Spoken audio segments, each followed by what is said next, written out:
नमस्कार, मी सुप्रिया नवीन एका ब्लॉगमध्ये आपलं मनापासून स्वागत करते। तुम्हाला आजचा दिवस सुखाचा, आनंदी आणि आरोग्यदायी जावो। तुम्ही जी काही स्वप्न पाहिली असतील ती सगळी स्वप्न तुमची पूर्ण होत। त्याचबरोबर शुभ सकाळ सर्वांना। सकाळची वेळ आहे आणि सकाळी सकाळी ना इकडे माझी देवपूजा चाललेली आहे। तर चला म्हटलं आज ब्लॉगला सुरुवात केलेली आहे तर देवपूजेचं थोडंसं मी तुमच्याबरोबर शेअर करते। तर आज आहे प्रबोधिनी एकादशी आणि या एकादशीला ना देव उठणी एकादशी सुद्धा म्हणतात। कारण आजच्या दिवशी ना चातुर्मास संपतो आणि विष्णुदेव ना घोर निद्रेतून जागे होतात आणि त्यांचं जे काही कार्य आहे तर पालन पोषण करण्याचं म्हणजे आपल्या सगळ्यांचं पालन पोषण करण्याचं जे कार्य आहे ना ते पुन्हा चालू करतात। तर असं आहे। तर आज ना म्हटलं चला मस्तपैकी ना दुधानं अभिषेक घालूया। तर गणपती बाप्पांना आधी दुधानं अभिषेक घातला आणि अत्तर वगैरे लावला, नंतर गंध अर्पण करून घेतलं। त्यानंतर मग विठुरायाची मूर्ती घेतली आणि विठुरायाच्या मूर्तीला आज दुधानं अभिषेक घातलेला आहे। तर आज एकादश आहे, रोज नाही मी करत, रोज माझी साधी सिंपलच देवपूजा असते। पण आज एकादश आहे ना त्यामुळं मग एकादश असेल नाही तर चतुर्थी असेल असे विशेष काय असेल ना तर मग मी दुधाने किंवा पंचामृताने अभिषेक करत असते देवांना। तर आता आपलं बघा, आधी साध्या पाण्याने अभिषेक घातला, मग दुधाने अभिषेक घातला, मग पुन्हा साध्या पाण्याने अभिषेक घातला आणि विठुरायाची मूर्ती अशी छान चकचकीत चमकायला लागलेली आहे आणि मग गंधार्पण करून घेतला। तर विठुरायाला ना बुक्का खूप प्रिय आहे। तर मी ना वर थोडासा अष्टगंध लावते आणि खाली बुक्का लावते। तर असं बुक्का लावलेला आहे आणि रुक्मिणी देवींना हळदी कुंकू लावलेलं आहे, वाहिलेलं आहे।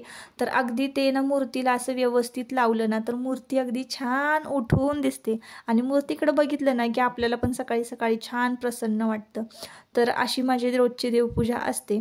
तर जे टाक होते कुलदैवतेचे तर त्यांना आणि अजून देवाऱ्यामध्ये इतर काही मूर्त्या आहेत ना, जसं की गोपाळकृष्ण आहेत आणि मग त्यानंतर अन्नपूर्णा, महालक्ष्मी देवींची मूर्ती आहे, महादेवांची छोटीशी पिंड आहे, गाय वासराची मूर्ती आहे। तर या सगळ्या मूर्त्यांना ना आज दुधानं अभिषेक घातलेला आहे।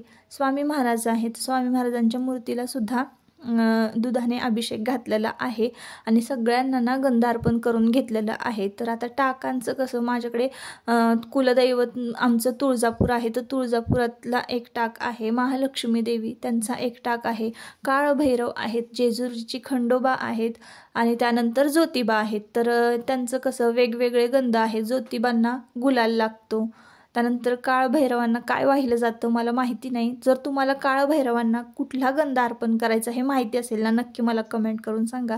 आणि जेजुरीच्या खंडेरायांना ना मी हळद लावत असते। तशी प्रत्येकाचे ना वेगवेगळे गंध आहेत। आता विठ्ठलाला कसा बुक्का प्रिय आहे तर मग मी रोज ना विठुरायाला बुक्क्याचाच गंध लावत असते।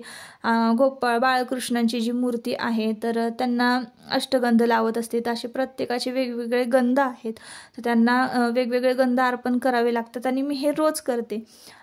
तर ना आज ना मस्तपैकी छान चाफ्याची फुलं मिळालेली होती आणि ज्या दिवशी विशेष काय असेल ना म्हणजे एकादश असेल किंवा चतुर्थी असेल तर ना चाफ्याची फुलं किंवा गुलाबाची फुलं अशी असलीत ना की देवारा अगदी छान उठून दिसतो। तर अशी बघा रोजची माझी देवपूजा असते आणि आज आहे एकादश म्हणून ना माझ्याकडे तुळशीचं साचा आहे रांगोळीचा। तर मी तुळस काढलेली आहे देवाऱ्यामध्ये, आजूबाजूला तुळशीचे छाप उठवलेले आहेत। तर असं विशेष काय असेल ना तर आता जास्वंदाचं सुद्धा बघा छाप आहे माझ्याकडे रांगोळीचा ना। तर चतुर्थी असेल तर मी जास्वंदाची फुलांची रांगोळी मी देवारामध्ये काढत असते। तर अशी देवपूजा सकाळी सकाळी झाली ना की खूप प्रसन्न वाटतं। आणि आता मुलांची गडबड चालू होती, देवांशी शाळेच्या ड्रेसमध्ये तुम्हाला तो दिसला असेल तर मध्ये मध्ये करत होता। तर सकाळी सकाळी ना डब्याची गडबड, देवपूजा आणि घरातली स्वच्छता ही सगळी कामं ना एकदमच येतात। आता दिवाळी झालेली आहे तरीसुद्धा म्हणावं असं रुटीन व्यवस्थित बसलेलं नाही आहे। तर रुटीनचा एकदा मला तुमच्याबरोबर व्हिडिओ शेअर करायचा आहे। दिवसभरातून मी किती वाजता उठते किंवा कुठली कामं कशी करते ह्या सगळ्याचा व्हिडिओ मी तुमच्याबरोबर एक दिवस नक्कीच शेअर करेन। तर आत्ता माझी देवपूजा झालेली आहे, साधारणतः बघा आता वाजले असतील 8 सव्वा 8चं हे टायमिंग असावं आणि देव बघा किती छान उठून दिसत आहेत। तर म्हटलं चला तुम्हाला सुद्धा जवळून दर्शन करवते। तर मी समई एका बाजूला लावतच असते रोज, म्हणजे एकादश वगैरे असेल तर आणि आता नुकतीच दिवाळी होती, तर दिवाळीमध्ये तर मी समई दोन्ही टाईम लावतच होते. तर इकडे तुम्हाला मूर्त्या दिसत असतील बघा, त्या फुलं वाहिलेली आहेत. तर ही फुलं ना मला खरंच खूप आवडतात. गणपती बाप्पांना आवडतं त्यांचं फूल म्हणजे जास्वंदाचं फूल, तर ते वाहिलेलं आहे. बाळकृष्णांना छान असा ड्रेस घातलेला आहे लाल कलरचा. गणपती बाप्पांना फेटा आहे लाल कलरचा. आणि इकडे बाळकृष्णांची जी मूर्ती आहेत ना, देवाऱ्यामध्ये 2 मूर्त्या आहेत गोपाळ म्हणजे बाळकृष्णांच्या. तर एका मूर्तीला पिंक कलरचा ड्रेस घातलेला आहे. तर अशी बघा साधी सिंपल देवपूजा माझी, आणि अगदी नेटनेटकी व्यवस्थित. ही देवपूजा झाल्याशिवाय ना मला चैनच पडत नाही. देवपूजा झाल्यानंतर ना मी इकडं बघा जिन्यावर आलेले होते. तर स्वयंपाक माझा झालेला आहे. तर आज ना चाकवत म्हणजे गरगटी भाजी केलेली आहे. चाकवताची रेसिपी तुमच्याबरोबर शेअर करायची ताईंनो राहून जाते. सध्या या 2-3 म्हणजे हे दिवाळीचे जसे ब्लॉग चालू झालेत ना, तसं मी तुमच्याबरोबर कुठल्याच भाज्यांची रेसिपी शेअर केलेली नाही आहे. पण आता आपले ब्लॉगमध्ये गरगटी भाज्या पालेभाज्यांची रेसिपी मी नक्कीच शेअर करत जाईन. तर इकडं बघा तुमच्याबरोबर मी एक रेसिपी मात्र नक्की शेअर केली होती, ती म्हणजे बघा लाल तिखट कसं मिसळायचं. तर ती खरंच खूप महत्त्वाची रेसिपी आहे आणि ती सारखी सारखी अशी म्हणजे आता बघा आपण पालक नेहमी करतो, चाकवत नेहमी करतो, इतर भाज्या ह्या भाज्या आपण सारख्या बनवतो, तर त्याची रेसिपी तुमच्याबरोबर शेअर करता येते. पण लाल तिखट आहे ना आपण एक 4-6 महिन्यातनंच मिसळत असतो करत असतो. तर त्याची रेसिपी मी तुमच्याबरोबर शेअर केलेली आहे मागच्या व्हिडिओमध्ये. तर तुम्हाला आवडली का नक्की सांगा. का तुम्ही नवीन पहिल्यांदा बघत असाल तर मागचे ब्लॉगसुद्धा जाऊन नक्की पहा. जर आवडले तर नक्की आपल्या चॅनलला सबस्क्राईब करा आणि व्हिडिओला लाईक करा. तर हे लाल तिखट जे आहे ना मी मिसळून ठेवलं होतं, तर एका गम्यालामध्ये झाकून ठेवलेलं होतं. आणि ही जी भरणी आहे लाल तिखट, तर ते ना जुनी झालेली होती. तर जुन्या चटणीला कसं चटणी कधी कधी खराबसुद्धा होण्याची शक्यता असते. तर म्हटलं चला हे जे लाल तिखट आहे ना त्याची भरणी छान आपण साबण लावून धुवून घेऊया. छान साबण लावून खळखळ पाण्यानं धुवून घेतली. आणि ह्या भरणीचं कसं असतं, चिनी मातीची भरणी ती उन्हामध्ये तापवायची नसते म्हणजे वाळवायची नसते. उन्हामध्ये तापवली की फुटते. अगदी तिला एक 5-7 मिनटं उन्हामध्ये ठेवायची, पुन्हा खाली आणायची आणि पुन्हा 3-4 तास ना अशी मोकळी हवेमध्ये ठेवायची. म्हणजे त्याचा जो काही जुना चटणीचा वास आहे तो सगळा निघून जातो लाल तिखट जे आहे त्याचा. आणि मग नवीन लाल तिखट भरण्यासाठी आपली ती भरणी तयार होते. तर बघा मस्तपैकी अशी चाकवताची भाजी केलेली आहे. आणि दुपारचा वेळ होता ना, तर जेवायला बसलो होतो, जेवणं वगैरे झाली. आता ही संध्याकाळची वेळ आहे ताईंनो. आणि सकाळी सकाळी ज्या दिवशी ना मला उठायला उशीर होतो ना, त्या दिवशी माझं हे जे काही फर्निचर क्लिनिंगचं काम आहे ना ते संध्याकाळच्या वेळेला होतं. तर बघा फर्निचर क्लीन म्हणजे बघा कोरडं कापड जे घेतलेलं आहे मी, एक माझ्याकडे ना असं नायलॉन म्हणूया आपण, एकदम सुळसुळीत असं कापड आहे. तर त्या कापडाचं ना म्हणजे कापडच मी चौकोन कट करून घेतलेलं आहे, त्यानेच मी फर्निचर साफ करते. आता हे फर्निचर जे आहेत ना तर ते खूप नाजूक आहे, त्यामुळे मी त्याला पाण्याचा सुद्धा जास्त हात लावत नाही. आणि रोज ना एक एक फडकं मारलं ना की आपलं फर्निचर ना एकदम चकचकीत राहतं. जास्त काही पाणी किंवा लिक्विड वगैरे वापरण्याची गरज नाही. मात्र रोज एक कापड आपण ह्या फर्निचरवरनं फिरवलंच पाहिजे. आणि होता होईल तेवढं ओला म्हणजे कुठलंच फर्निचर असू द्या त्याला ओलं कापड कधीच लावायचं नाही, नाही तर मग ते लवकर खराब होतं. तर देवपूजा तर सकाळी सकाळी मी तुमच्याबरोबर शेअर केली. तर झाडून लोटून हे सगळं झालं होतं, फक्त फर्निचर पुसायचं होतं. आणि जी लादी आहे ना, लादीवर भरपूर डाग होते, तर लादीसुद्धा पुसून घेतली.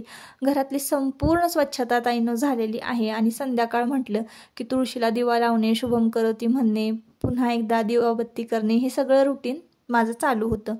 तर असो बघा इकडे दिवाळीचे दिवस चालू आहे. तर बघा लाईटिंग अजूनसुद्धा मी लावते. जोवर तुळशी मातेचं लग्न होत नाही तोवर ना दारातला कंदील आणि लाईटिंग चालूच असते. तर घर बघा किती छान चकचकीत वाटायला लागलेलं आहे. आणि आजच्या ब्लॉगमध्ये ना विशेष म्हणजे बघा मला तुम्हाला सोफा दाखवायचा होता. तर हा बघा असा सोफा घेतलेला आहे. तर मी तुम्हाला मागच्या वेळेस सांगितलं होतं की एक नवीन सोफा बुक केलेला आहे. तर बघा आता कधी कधी काय होतं, आपण बुक करायला गेलो ना की बघा 5 सीटर सोफे असतात, म्हणजे 5 जण त्यावर बसू शकतात. पण आहे ना आम्ही असा 6 सीटर बुक केलेला होता. म्हणजे जिथं वेगवेगळे सेपरेट चेअर येतात ना, तर ते चेअर आम्ही घेतले नाही. अशा पद्धतीनं ऑर्डर करून तयार करून हा सोफा घेतलेला आहे, जेणेकरून जास्तीत कमी जागेत जास्तीत जास्त माणसं बसावीत. जर घरामध्ये समजा 4-6 माणसं आली तर ती व्यवस्थित बसावी. आता 5 सीटर सोफा जो आहे तो आधीचा होता बघा, तर त्याच्यावर ना एक 4 ते 5च माणसं बसत होती. मग त्यानंतर घरातली माणसं कशी पाहुणे रावळे आली की उभंच राहावं लागायचं बाकीच्या माणसांना. तर त्यासाठी असा सोफा करून घेतलेला आहे. आणि 2 चेअर, तर बघा 7-8 माणसं तरी आरामात बसतील अशा हिशोबाने हा सोफा केलेला आहे. ह्या सोफ्याचं मटेरियल, कलर वगैरे एकदम मस्त आहे क्वालिटी. आणि ह्या सोफ्याची किंमत ताईंनो मी तुम्हाला सांगते, 16,000ला हा सोफा बसलेला आहे. म्हणजे 5 सीटर आम्ही जेव्हा बघितला ना तेव्हा त्यांनी आम्हाला 18,000 रुपये सांगितले होते त्याची किंमत, पण आम्ही कमी करून डिस्काउंट करून त्यांनी आम्हाला 16,000ला दिलेला आहे. आणि 2,000 रुपये जे हमाल असतात, जे की वर चढवून देतात सोफा वगैरे, त्यांनी ती मजुरी घेतलेली आहे. म्हणजे टोटली असा आम्हाला हा सोफा 18,000ला मिळालेला आहे. तर मटेरियल आणि हे बाकीचं मजबूत आहे एकदम, काही नाही, एकदम मस्त छान आहे हा सोफा. आणि किंमत म्हणजे 18,000ला हा सोफा आम्हाला बसलेला आहे. तर हा असा दिसतोय, कसा दिसतोय ताईंनो नक्की सांगा. नंतर असा छान आमचा हॉल ना खरंच नटलेला होता. आजच्या दिवशी सोफा आला होता त्यामुळे सुद्धा. आणि देवपूजा तर मी तुम्हाला सकाळीच दाखवली, आता दाखवते मी. दिवाबत्ती केलेली आहे संध्याकाळची. समई जी आहे ती घासायला घेतलेली आहे. आणि तुळशीची बघा छाप तुम्हाला दाखवते मी. तुळशीची रांगोळी काढलेली होती. तर असं आहे आपली देवपूजा वगैरे. संध्याकाळची दिवाबत्ती झाली की लगेचच मी ही जी भरणी आहे ती पुन्हा एकदा स्वच्छ पुसून घेतली आणि लाल तिखट भरायला सुरुवात केलेली आहे. तर हे लाल तिखट ना ताईंनो मागच्या व्हिडिओमध्ये संपूर्ण रेसिपी याची दिलेली आहे, की ह्याचे फायदे सगळे सांगितलेले आहेत, की काय काय फायदे आहेत हे लाल तिखट वापरल्यानं. तर असं तर आता बघा हे सगळं लाल तिखट आहे ना मी व्यवस्थित ह्या भरणीमध्ये भरून भरणी ना अशी छान व्यवस्थित पॅक, म्हणजे हवाबंद डब्यामध्ये हे लाल तिखट ठेवायचं, जेणेकरून त्याचा वासही उडणार नाही मसाल्यांचा. कारण आपण मसाले जेव्हा चटणी लाल तिखट कुठून आणतो, मिरची कुठून आणतो, तेव्हा ना आपण भरपूर असे मसाले ह्यामध्ये घातलेले असतात. खडा मसाला, तर चक्री फूल वगैरे खडा मसाला. तर त्यामुळं ना याचा वास उडू नये म्हणून ना अशी छान हवाबंद डब्यामध्ये म्हणजे पूर्ण पॅक करून ठेवायची असते. तर थोडीशी वर वापरायला काढून घेतलेलं आहे हे लाल तिखट. आणि आता हे लाल तिखट मी लांब ठेवून देणार आहे. तर हे 4-6 महिने, आता टेन्शन नाही मला, 4-6 महिने हे लाल तिखट पुरणार आहे. आता हे लाल तिखट भरून झालं की संध्याकाळची वेळ, मग स्वयंपाकाला सुरुवात करायची. तर असं असतं थोडं थोडं रुटीन मी या ब्लॉगमधून तुमच्याबरोबर शेअर केलं. तुम्हाला कसं वाटलं नक्की कमेंट करून सांगा.